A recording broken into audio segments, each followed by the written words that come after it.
Practicing guitar is like adding that you like to hike on your dating profile. Everyone says they do it, but nobody actually does it. It doesn't exist in the real world. So today, we're going to talk about maybe why you're not getting better because you're not practicing in a way that is conducive to getting better. Now, the caveat to this is it all depends on your goals, right? I'm not the best guitar player in the world, but I am exactly as good as I practice too. I'm at a level that I'm very happy with. I can write and make my own songs. I can go play shows at a moment's notice because I just know a bunch of songs. And I think that is the point. I'm shocked by how many guitar players who can do stuff that I can't do can barely play a full song beginning to end when asked to do it. It's like, oh, I have to rehearse or whatever. It's like, you can't just bust out a song. I think that's kind of the secret sauce, because as long as you're learning new songs and you're setting your own tempo in a structure, you will get better, and you will get better in a very noticeable way. So I'm going to go through two examples, one of them specifically how I practice now at this level, and then maybe like another one that might be a little bit simpler, doing some kind of simpler chord progressions and stuff that you can kind of do to emulate that, right?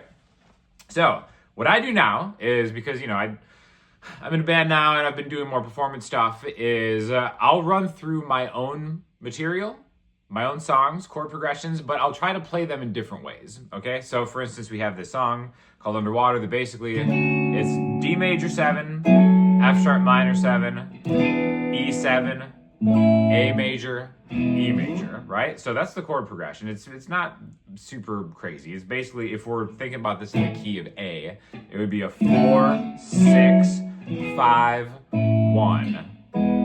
Okay, so all we do here is, if I've got this D major 7 chord, this is how I usually play, right?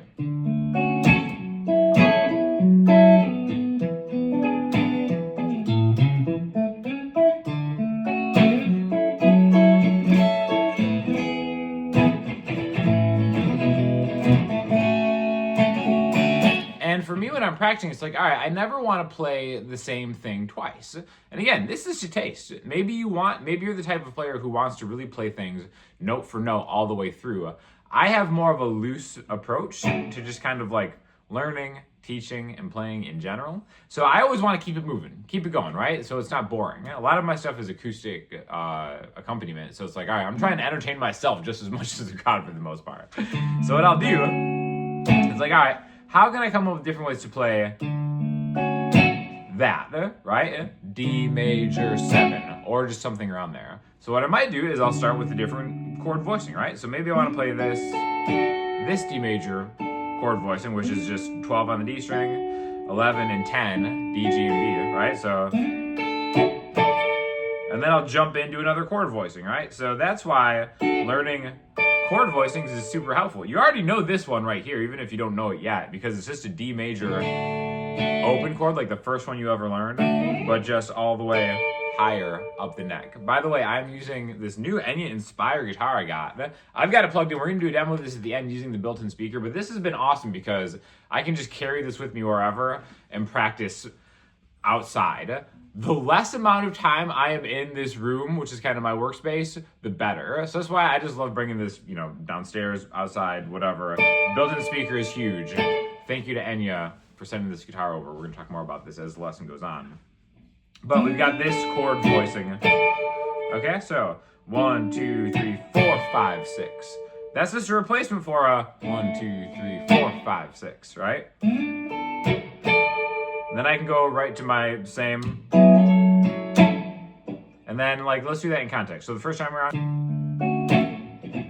F sharp minor. Second time, it's like, okay, well, that's something interesting. Maybe I'll use that later. Maybe I won't. But the main part of why this is such important practice is because it is practicing your timing. You're giving yourself a deadline at which to explore the fretboard and get to the next chord. And in this example, it's 1, 2, 3, 4, 5, 6. 1, 2, 3, 4, 5, 6. 1, 2, 3, 4, 5, 6. 1, 2, 3, 4, 5, 6. In fact, that right there, that's the main part of the song now, but that just came from being an A chord. It's like, how am I going to get this? What am I going to do with my 6 count? From A to D, I'm going to go 1, 2, 3, 4, 5, 6.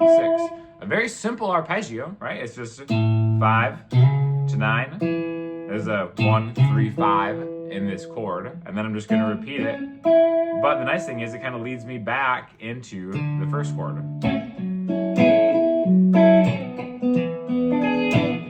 1, 2, 3, 4, 5, 6. And then the next time it's like, all right, now maybe I want to chill on that first chord. What am I going to do for the F sharp minor chord right here? And again, like I said, I'm going to do a simplified version of this. I'm just getting this out of my system first because this is how I actually practice, and this is the first thing I'm doing today, so I'm kind of practicing on this video. But the cool thing about minor chords is they always line up so well with the minor pentatonic licks that maybe you already have under your fingers a little bit. So when I think of F sharp minor, the 9th fret on the A string is the F sharp. My minor pentatonic go-tos are either going to be the 2nd fret, right there, or the 14th fret, which is the octave higher. So again, D to F sharp, D to F sharp, right here. So maybe I want to do that first D major chord. Something like that, right? I'm just kind of like in this position. And wouldn't you know, that leads me to the next thing. Because remember, we said F sharp to E. This right here goes to another chord voicing. So the point is, what we're doing is we're exploring the fretboard in a certain amount of time and then arriving on the next chord, maybe in a different place that you're not used to. And that's the best way to really understand how all this stuff is linked together, right? And the most important part of this is that you have that deadline. Now, I've been playing long enough where I feel like I can keep internal rhythm pretty decently, but you might want to experiment playing to like a drum loop. I prefer drum loops more than metronomes because they essentially do the same thing, but without leaving the space in between the 1, 2, 3, 1, 2, 3, 1, 2, 3. Again, I'm thinking of like triplets in that tempo. But if I were to just play a 3, 4, 5, 6, 1, all that space in between like a metronome kind of like loses a lot of vibe. When you can get like maybe like a busier metronome, which would be a drum loop, it kind of trains all that rhythm just into your internal clock, right? And that's what we're talking about. So really, we've just learned a couple different chord voicings from one chord progression. And then sometimes maybe I'm just like chilling and being lazy. I've got this Enya guitar unplugged. I'm like just chilling outside on the couch. I just want to do this super easy.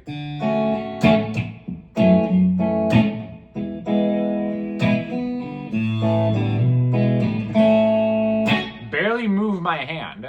That's another really great way to do it. Do things as efficiently as possible. Now, that might not be the best sounding thing that you could do for your playing, but again, when you're laying on the couch with terrible posture, just trying to play something that you hear, it actually low-key is a good way to get better because, all right, maybe instead of playing something like this, which I have to be sitting up usually to play correctly, right?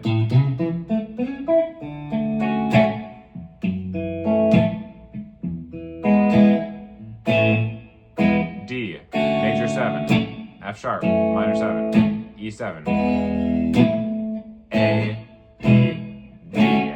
All that happens on 2 frets of space, really. So being able to just know, like, all right, maybe I don't want to play this, D major 7, I'll play this one. Open D, 2, 2, 2. Great chord. That is a very efficient way to get me into, I could go thumb over, F sharp, minor 7, which is really just 2 on the E string, skip the A string, 2, 2. That opens up that E, which you already know. Break that down to A major, E, D. Okay, so that's just one example of just using, maybe chords that you haven't used before. Now, chords that I know that you've used before would be something like C major, A minor, E minor, F major, okay? So now we'll do something a little less vibey, but we're still gonna keep it partying, right? So we'll do this in 4 count. 1, 2, 3, 4. 1, 2, 3, 4. E minor, 3, 4. F major, 3, 4. So what can you do on the C? 1, 2. jump into maybe something more interesting for a C chord. How am I going to outline this C chord further up the neck? So 1, 2. Then I'm going to go into a lick. Doesn't have to be a lick, whatever that is. I'm just getting into a different position that I know is C major, which again, the 8th fret on that high E string, to the B string, to the 9th fret on the G string. I'm outlining the chord because this is just the chord, right? But I'm going middle finger first, which would be the 3rd, then to the root note, then I'm backing up. And how is that going to lead into A minor? Kind of do the same rhythm, but I'm going to do something in the A minor pentatonic scale, all right? So,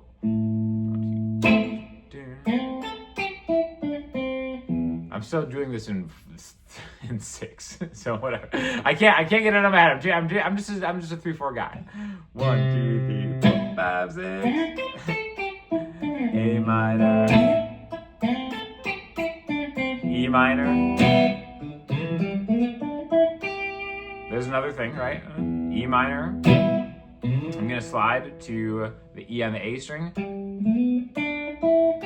and then do a little E minor pentatonic slide. That's why you learn these slides.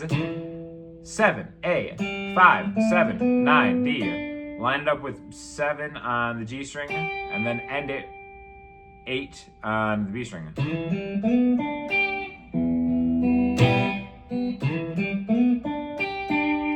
However you want to finish that phrase to make it fit, and then F.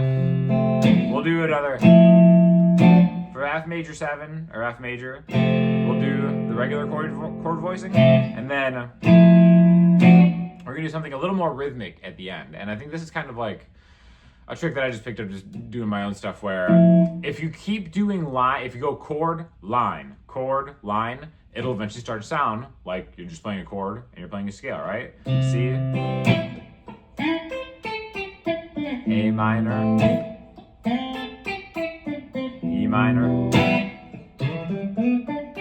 F. And again, does that sound like a song? It's good practice, but let's do something a little different at the end. I think doing something rhythmic at the end resets the entire exercise. So that's what I want you to focus on. So if we have like a C major, A minor, E minor, F. All I'm doing is I'm going to a different chord voicing, which would be like a shelf voicing for F major 7. 8, 7, 9 on the A, D, G strings, and then 8, 7, 7. Add a little wiggle on that first.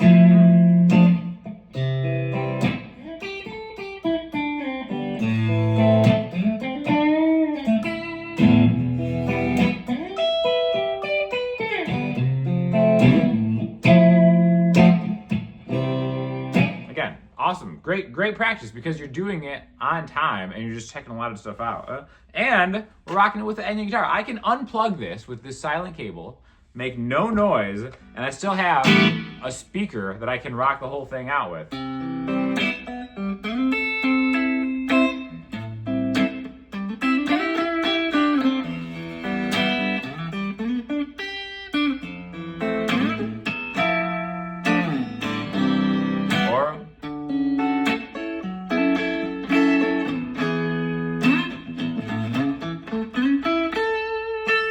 This thing is awesome. Again, this is just the clean one. You can connect this to an app to kind of get whatever sounds you want out of here, and then just press the button if you want something a little different. The metal setting on this is actually like kind of like amazing. Like this is the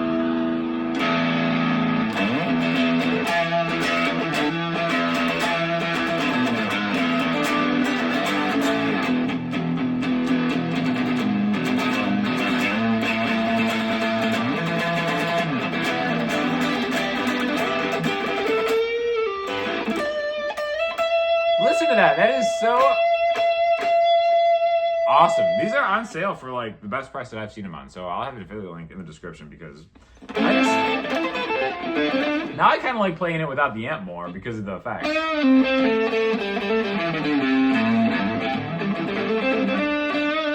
So I probably should be practicing on my metal licks a little bit more. Also, this is like a newer one that's kind of upgraded. So I like the bridge here because it also comes with I'm not a whammy bar kind of guy, but it does come with one. So yeah. Anyways, thank you to Anya for sponsoring the video.